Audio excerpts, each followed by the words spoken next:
Morning stock 2020 में आप सबका स्वागत है। मैं हूं आशीष वर्मा और मेरे साथ जुड़े हुए हैं Neeraj Vajpayee. Neeraj ji hi, good morning. Good morning. सबसे पहले देख लेते हैं किस तरह की पिच पे आज का ये मैच होने वाला है। मिक्स्ड है लेकिन कमजोरी की तरफ इंडिकेशंस हैं। ध्यान रखें, अमेरिकन मार्केट्स कल डाउ फ्यूचर्स इंडिकेट कर रहा था 2-3% के आसपास की मजबूती है। इनफैक्ट अमेरिकन मार्केट अच्छी मजबूती के साथ गैप अप के साथ खुलते हुए नजर आए, लेकिन वो ऊपरी लेवल सस्टेन नहीं हुए हैं। इससे पहले 3 कारोबारी सत्रों में अमेरिकन मार्केट में इतिहास में इससे बड़ी प्रेशर लगातार कंसेक्यूटिव 3 दिनों में नहीं देखने को मिला था। तो इस मजबूती का लोगों ने फायदा उठाया और फिर से अपनी पोजीशंस पे बुकआउट करते हुए नजर आए और उसके चलते अमेरिकन मार्केट फाइनली 1-1.25% की कमजोरी के साथ बंद हुआ है। तो अपने हाई से तो अच्छे खासे प्रेशर के साथ अमेरिकन मार्केट कल जाके क्लोज हुए हैं।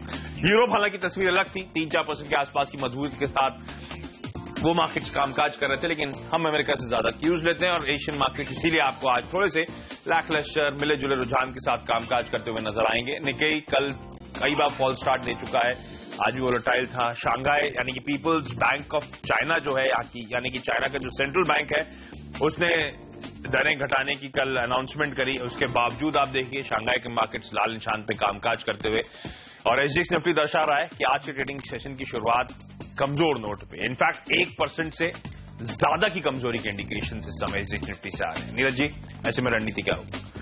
रणनीति मुझे लगता है कि सेल साइड में ज्यादा रखनी चाहिए, क्योंकि जो तस्वीर बन रही है, जिस तरीके से यूएस में कल 600 पॉइंट की गिरावट अगर आप ऊपर से देखें हुई है, वो इम्पैक्ट डेफिनेटली आपको देखने को मिलेगा। दूसरा, 2000 करोड़ की सेलिंग एफआईआईज की तरफ से वो भी बहुत अच्छा नहीं है। तो जिस वजह से बहुत तेज गिरावट हुई, उसके बाद एक हल्का सा रिस्पाइट या टेक्निकल शॉर्ट कवरिंग, जो भी नाम आप देना चाहें वो था। तो सस्टेन करना बड़ा मुश्किल होगा मार्केट के लिए और जो तस्वीर बनती दिख रही है वो अच्छी नहीं। चाइना की तरफ से लगातार जो रेट कम किए जा रहे हैं वो भी एक बहुत पॉजिटिव इंडिकेशन नहीं है। तो सेक्टर्स लगता है कि 2-4 खिलाड़ी बाय साइड करके, लेकिन ज्यादातर शॉर्ट के होंगे। अच्छा, कल जब मैं शाम को टीम बनाने बैठा तो मैंने कहा कुछ हिम्मत करूंगा और बोलूंगा कि वो तमाम स्टॉक्स जो हमें बड़े लुक्रेटिव लग रहे हैं लेवल्स के आसपास, वहां पे खरीदारी करने की सलाह होनी चाहिए और उन सब स्टॉक्स पे हम खरीदारी करेंगे। लेकिन वो यूएस ने एकदम से मूड बिगाड़ दिया है। एक्चुअली अभी भी रिकवरी इनसाइट नजर नहीं आ रही है। फिर भी कुछ स्टॉक्स फिर भी ऐसे लिए हमने जहां पे हमें लगता है इस प्रेशर में निबलिंग करनी चाहिए। वैसे आप अपने स्टॉक्स आइडेंटिफाई कर ले इस मार्केट में। 100 रुपए के लगाने थे तो मेरे ख्याल से 25 रुपए लगाने का तो समय आ चुका है। बिल्कुल 25-30 रुपए के आसपास लगाएं, बाकी अगर डाउन साइड जाते हैं तब वहां पे बाय आउट करें। लेकिन ये मार्केट्स लुक्रेटिव हैं, इसमें कोई शक नहीं है। अब ये जो मेहम चल रहा है इंटरनेशनल मार्केट्स, ग्लोबल मार्केट में जो प्रेशर है कब तक कंटिन्यू करेगा? Indian markets obviously global financial system से अछूते रहने नहीं वाले, तो प्रेशर मुश्किल है हमें पॉइंट आउट करना कि बॉटम कहां पे होगा। इसलिए एक्युमुलेशन जोन में इंडियन मार्केट जरूर है, इसलिए कुछ खरीदारी करने की सलाह है। हालांकि वो तो ट्रेडिंग के लिहाज से आज स्पेसिफिकली है। नीरज जी, शुरुआत कहां से? बिल्कुल जैसा आशीष कहना है कि 2-4-5 साल का नजरिया हो तो आप थोड़ा थोड़ा खरीदना शुरू करते हैं। 5 साल भी नहीं मानता हूं मैं तो। ये जो 2-3 साल की ये सरकार का टेन्योर है बचा हुआ, शायद उस पर आप प्ले आउट करें तो भी मेरे को लगता है मौका अच्छा है। लेकिन इतना प्रिसाइज मैं अगर किसी को टाइमिंग दूंगा तो वो थोड़ा सा सही। इसलिए मैं कह रहा हूं कि अगर लंगा होराइजन है आपका तो आप खरीदे, लेकिन ट्रेडिंग के लिहाज से सेक्टर से लगता है कि यहाँ पे अपॉर्चुनिटीज बनेगी। एडलवाइज हमें लगता है कि खरीदारी करके चलना चाहिए। काफी सारे इसमें पॉजिटिव क्यूज हैं। FIPVC का अप्रूवल भी मिला है FDI इन्वेस्ट का। साथ ही इसमें बहुत डीप वैल्यू है स्टॉक को। अगर आप ढंग से पढ़ेंगे तो आपको लगेगा इसमें जो बिजनेसेस डाइवर्सिफाई किए वो आगे जाके वैल्यू अनलॉकिंग करते हुए दिखेंगे। तो ट्रेडिंग के लिहाज से हमें लगता है कि यहाँ पे एक 60 रुपए तक का लक्ष्य देते हुए खरीदारी करके चलें। Gujarat heavy chemicals limited GHCL में खरीदारी की सलाह सेक्टर्स दे रहे हैं। इसमें जैसा कि अभी हम लोग बात भी कर रहे थे कि जब बहुत डीप करेक्शन आता है तो वैल्यू बायर्स वहां पहुंच जाते हैं और इसमें भी पिछले 2-3 दिनों में काफी अच्छी खरीदारी हुई है। सेलेक्टर्स को लगता है कि ये अपॉर्चुनिटी है पोर्टफोलियो बनाने वालों के लिए, लॉन्ग टर्म वालों के लिए, ट्रेडिंग वालों के लिए भी, क्योंकि स्टॉक में डाउन साइड थोड़ा सा कैप दिख रहा है। यहाँ पे ऊपर की तरफ जाने की गुंजाइश ज्यादा। 130 का लक्ष्य लेते हुए GHCL में भी आप खरीदारी करके चल सकते हैं। 115 पे स्टॉप लॉस रखें। आशीष, खरीदारी पर ही फोकस करेंगे। हालांकि हम कह रहे थे निबलिंग, वो अपने स्टॉक्स आप आइडेंटिफाई करें जो आपको 8,500 पे पसंद आ रहा था, तो ऑब्वियसली 8,000 के लेवल्स पे तो और भी लुक्रेटिव लेवल्स पे होगा। ये जो स्टॉक्स हम हाईलाइट कर रहे हैं ये ट्रेडिंग के लिहाज से ध्यान रखें इस समय। डाबर सबसे पहला काउंटर है, बहुत सिवियर, बहुत शार्प ऑपरेट करेक्शन इस काउंटर ने दिखाया है। बेहतरीन फंडामेंटल्स वाली कंपनी है। इनफैक्ट कई सारे जानकारों की अगर आप सुनेंगे तो उनका स्पेसिफिकली मानना है कि urban consumption, domestic discretionary demand, इसमें कोई ज्यादा लेट डाउन नहीं है। इनफैक्ट कई लोग तो इसको लेकर कॉन्फिडेंट हो रहे हैं। हमें लगता है डाबर जैसी स्टोरी जो रिसेंट करेक्शन दिखा रही है ये शायद निबलिंग है, कल की खरीदारी करने के मौके हैं। पर हम आज के ट्रेड के लिहाज से बात कर रहे हैं 280 के लेवल्स। और ध्यान रखें स्टॉप लॉसेस के साथ हमारी पूरी टीम को अप्रोच करें। अगर मार्केट्स में सेल ऑफ वाकई आ जाता है फिर से, तो कोई भी स्टॉक शायद उस सेल ऑफ से अछूता नहीं रह सकता, तो चाहे वो डिफेंसिव हो चाहे वो एफएमसीजीज हो। डाबर 280 तक के लेवल्स के लिए आज खरीदारी करने की सलाह। दूसरा स्टॉक होगा वेस्टलाइफ डेवलपमेंट, एक इंटरेस्टिंग कंपनी है। ध्यान रखें सबसे पहले तो सिर्फ बॉम्बे स्टॉक एक्सचेंज यानी कि बीएसई पे लिस्टेड है, मुंबई हेडक्वार्टर्ड ये कंपनी है। हॉस्पिटैलिटी ट्रेडिंग जहां हम जिसे कहते हैं ना QSR रेस्टोरेंट्स, उसमें ये कंपनी है, क्विक सर्विस रेस्टोरेंट्स में। और ये कंपनी जो पश्चिम इंडिया वेस्टर्न इंडिया के जितने मैकडॉनल्ड्स हैं उसको ये ओन और ऑपरेट करने का काम करती है। मास्टर फ्रेंचाइजी है मैकडॉनल्ड्स की, जो जाना माना नाम है। तो शायद मैंने हाईलाइट इसलिए करा क्योंकि हम में से कई लोग इस नाम से मैकडॉनल्ड्स को कनेक्ट नहीं कर पाते हैं, ये कंपनी उसको ओन करती है। इंटरेस्टिंगली स्टॉक में बहुत ज्यादा हरकत नहीं है, लेकिन अब वॉल्यूम्स पिकअप हो रहे हैं। और इनफैक्ट कल मैं देख रहा था SBI म्यूचुअल फंड ने बड़ी तगड़ी खरीदारी इस काउंटर में कर डाली है। 21 लाख शेयर्स वेस्टलाइफ डेवलपमेंट के एक्वायर करे गए। रडार पर रखें, कल भी अच्छा मूव दिखाया था और ये अपसाइड मूव शायद कंटिन्यू हो, इसलिए 300 तक के लेवल तक यहाँ पे अप्रोच करने की रणनीति है। इसी के साथ वक्त है हम दोनों की टीम्स के डिपेंडेबल खिलाड़ी जानने का।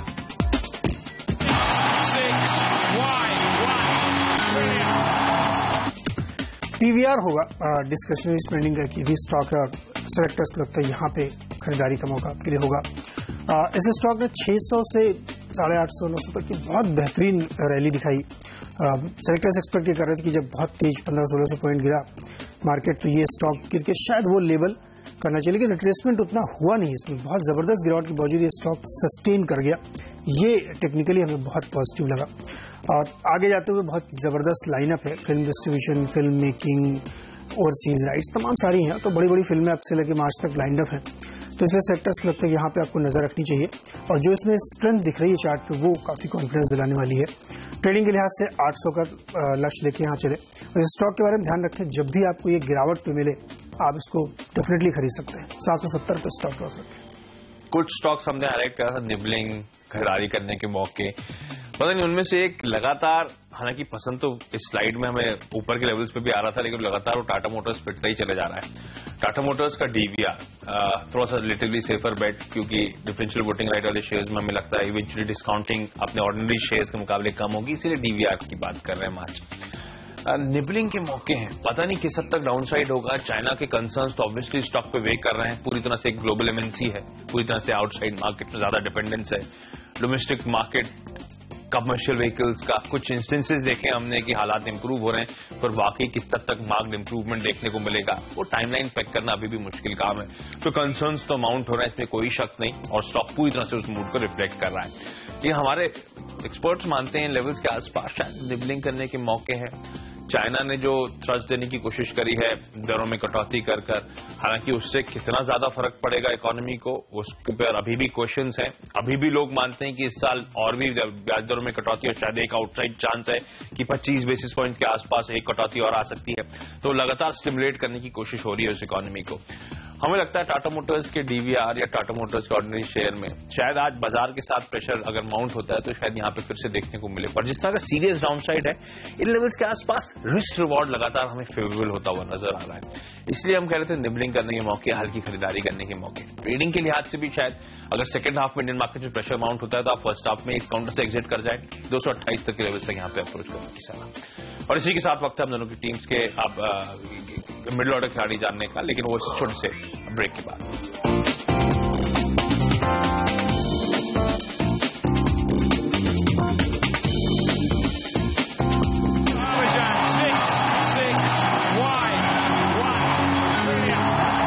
मिडिल ऑर्डर में येस बैंक पहला स्टॉक होगा और यहाँ पे शॉर्ट करिए। उसकी वजह यह है कि कल आप देखिए इसमें बहुत स्मार्ट रिकवरी देखने को मिली थी।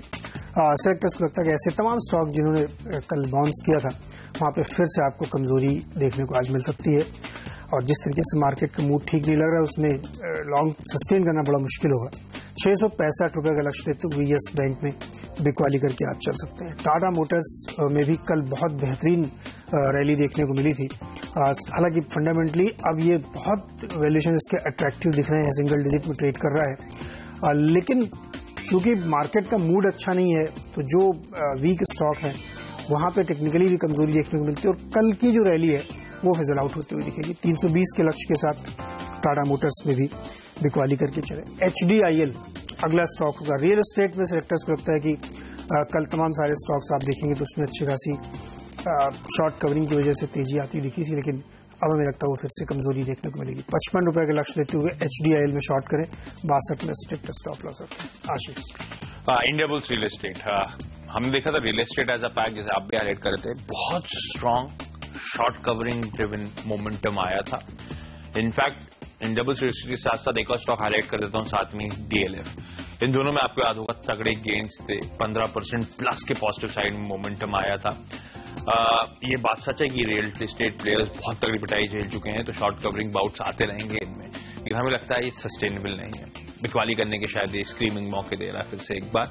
इन दोनों के लेवल्स आपकी स्क्रीन पर हैं। हमें लगता है real estate as a pack, जिसमें कल एक सिग्निफिकेंट आउट परफॉर्मेंस था, आज फिर से शायद वे डाउन हो सकता है। अजंता फार्मा, मुझे याद है इससे पहले भी जब हमने हाईलाइट करते थे, जिस तरह की पोजीशन बिल्डअप हो रही थी, इंडिकेट कर रही थी कमजोरी, और इनफैक्ट स्टॉक में अच्छी खासी अब कमजोरी आ चुकी है। तब भी बिकवाली करने की बात करी थी हमने। अभी भी हमें लगता है पोजीशन इंकरेजिंग नहीं है, रोल ओवर्स अभी भी कमजोर हैं, स्टॉक में मोमेंटम लूज आउट होने की तमाम इंडिकेशन सामने आ रहे हैं। 1400 रुपए के आसपास, हालांकि बहुत ज्यादा वोलेटाइल काउंटर है नहीं, तो इसीलिए कितना ज्यादा सिग्निफिकेंट डाउन साइड आएगा वो एक क्वेश्चन मार्क है, लेकिन हमें लगता है 1400 के आसपास के लेवल तक शायद काउंटर अप्रोच कर सकता है। टाइम करना मुश्किल है, लेकिन लग रहा है कि इन लेवल्स के आसपास आएंगे, तो शायद आज का ट्रेडिंग सेशन यहाँ पे कमजोरी के साथ कामकाज हो, अगर हो तो इन लेवल्स के लिए आप अप्रोच कर सकते हैं। और इसी के साथ वक्त है हम दोनों की टीम्स के फ्री हिट खिलाड़ी जानने का।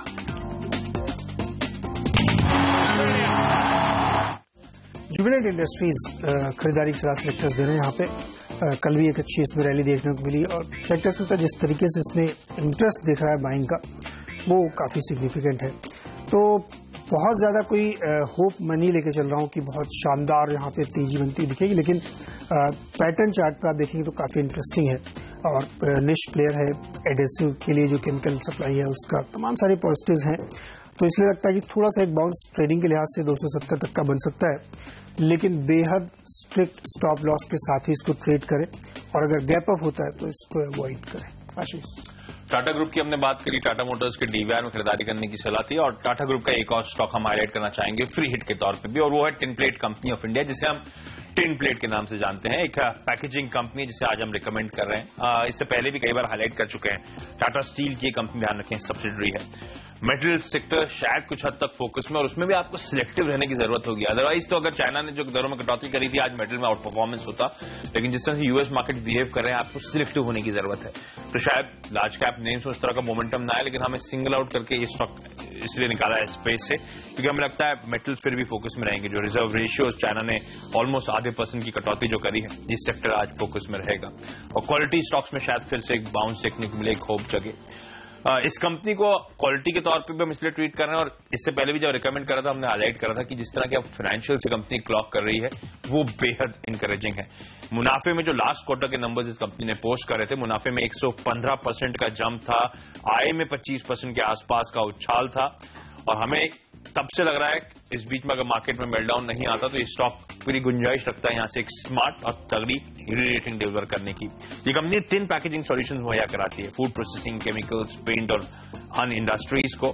भारत में इस इंडस्ट्री का 1/3 35% का मार्केट शेयर इस कंपनी का, एक्सपोर्ट्स 25% कंट्रीब्यूट करते हैं, और इनफैक्ट टाटा स्टील ने जब कोरस को एक्वायर करा था तो कोरस ग्रुप के साथ मिलकर टिन प्लेट वहां पे अपने पैकेजिंग प्रोडक्ट्स को मार्केट करने की कोशिश कर रहा है। तो यूरोप में और सिग्निफिकेंट थ्रस्ट और कारोबार बढ़ने की पूरी उम्मीदें हैं।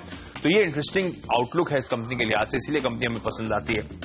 हमने इससे पहले हाईलाइट ये भी करा था कि ई कॉमर्स में जिस तरह का प्ले है, पैकेजिंग कंपनीज, लॉजिस्टिक कंपनीज, आपको याद होगा इनमें एक स्ट्रांग मोमेंटम एक्सपेक्टेड था। काफी हद तक लॉजिस्टिक कंपनीज अब एक्सपेंसिव हो चुकी हैं, इसीलिए आप देख रहे हैं गति जैसे स्टॉक, हमने पहले भी लॉजिस्टिक कंपनीज इसी जब टिन प्लेट रिकमेंड करा तब कहा था, गति जैसे स्टॉक में आपको याद हो किस तरह की पिटाई अब देखने को मिल रही है, क्योंकि वो एक्सपेंसिव वैल्यूएशन थे, सस्टेनेबल नहीं थे। इसका इवेंचुअली फायदा इन कंपनीज को भी मिलने वाला है जो पैकेजिंग के काम में है, हमें लगता है। और अब तो हमने जब रिपोर्ट भी करा था कि जीएसटी शायद लाइट ऑफ द डे जल्द देखता हुआ नजर आएगा, तो शायद इन कंपनीज को आप रडार पे रखें। अगर सरकार स्पेशल सेशन लाने वाली है, जीएसटी को पास करने वाली है, तो टिन प्लेट जैसी कंपनीज आपके रडार पर रहनी चाहिए। टाटा स्टील ने स्टेक बढ़ाया था इस कंपनी में ओपन ऑफर के जरिए, अब तो 75% स्टेक ओन करता है। टाटा स्टील ने 60 रुपए के आसपास के लेवल्स पर ध्यान रखें, इस पे ओपन ऑफर लेके आई थी। आज कल जब मैंने देखा स्टॉक उसी लेवल्स के आसपास है, तो इंटरेस्टिंग है, जिस लेवल्स पे प्रोमोटर्स ने यहाँ पे स्टेक बढ़ाया था उसी लेवल्स पर अभी वापस कामकाज कर रहा था। रिस्क रिवॉर्ड हमें बड़ा फेवरेबल नजर आ रहा है, इस काउंटर को रडार पे रखें, क्वालिटी नेम है। 70 तक के लेवल्स के आज अप्रोच करने की सलाह है। छोटा सा ब्रेक, उसके बाद आखिरी के 3 खिलाड़ियों पर फोकस।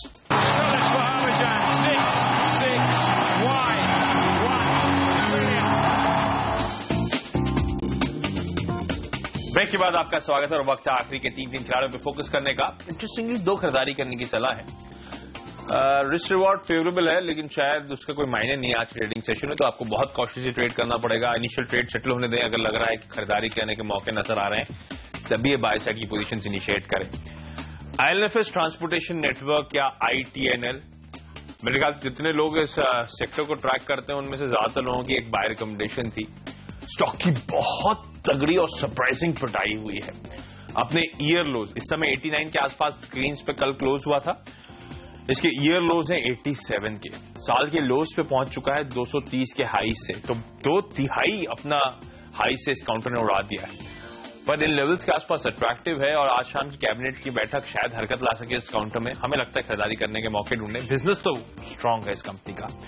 गैमन इंफ्रा एक और ऐसा काउंटर, अगर वाकई ये जो प्रोजेक्ट से 2 साल में एग्जिट या उससे पहले एग्जिट देने की तैयारी हो रही है, ये कंपनी लगातार कई सारे मार्की प्रोजेक्ट से एग्जिट करने की कोशिश कर रही थी, अपने डेट बर्डन को रिड्यूस करने की, अपने प्रोमोटर्स को बेल आउट करने की। गैमन इंडिया में ख्याल से इस कंपनी का प्रोमोटर भी है।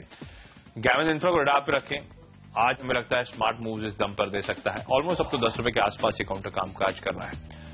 PFC फॉल स्टार्ट्स कई सारे स्टॉक्स में देखने को मिली थी, हालांकि स्टॉक की बहुत ज्यादा पिटाई हो चुकी है। तो रिस्क रिवॉर्ड बिकवाली इस समय फेवरेबल बहुत ज्यादा नहीं है, लेकिन इस समय मार्केट बेरिश वापस टोन दिखा रहे हैं, अंडरटोन कमजोर नजर आ रही है। PFC स्टॉक्स, मैं स्पेसिफिकली इन स्टॉक्स को सिंगल आउट कर रहा हूं जहां पे शॉर्ट कवरिंग से बड़ा स्ट्रांग मोमेंटम कल आया था, शायद वो फिजल आउट हो सकता है। उसी कड़ी में ये काउंटर आपकी स्क्रीन पर। नीरज जी, पेट्रोनेट LNG यहाँ पे भी शॉर्ट पोजीशन बना के चलना चाहिए। स्टॉक में इंटरनली बहुत स्ट्रेंथ नहीं, फंडामेंटली मुझे स्टॉक की बहुत वीक लगता है, क्योंकि आने वाले वक्त में इसके दिक्कतें बहुत ज्यादा बढ़ने वाली है गैस प्राइस को लेकर के। 170 के लक्ष्य के साथ इसमें बिकवाली करके चलें।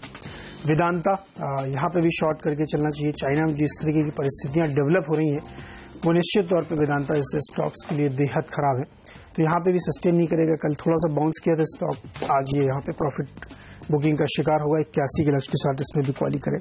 और कावेरी सीड, इसमें भी आप देखिए तो वो एक डेड कैट बाउंस टेक्निकली आया था, लेकिन वो भी सस्टेन करना मुश्किल है, क्योंकि गिरते हुए बाजार में फॉलिंग नाइफ पकड़ने की कोई हिम्मत नहीं करेगा। 435 के लक्ष्य के साथ कावेरी सीड में भी आपको शॉर्ट पोजीशन ही बना के चलना चाहिए। तो चलिए इसी के साथ आशीष और मुझे इजाजत दीजिए, लेकिन आप कहीं मत जाइए, क्योंकि ब्रेक के तुरंत बाद लेके आ रहे हैं मार्केट काउंटडाउन और बताएंगे आपको आज की स्ट्रेटजी आप कैसे बनाए। साथ ही CNBC बाजार पर होगा मॉर्निंग टिकर। नमस्कार।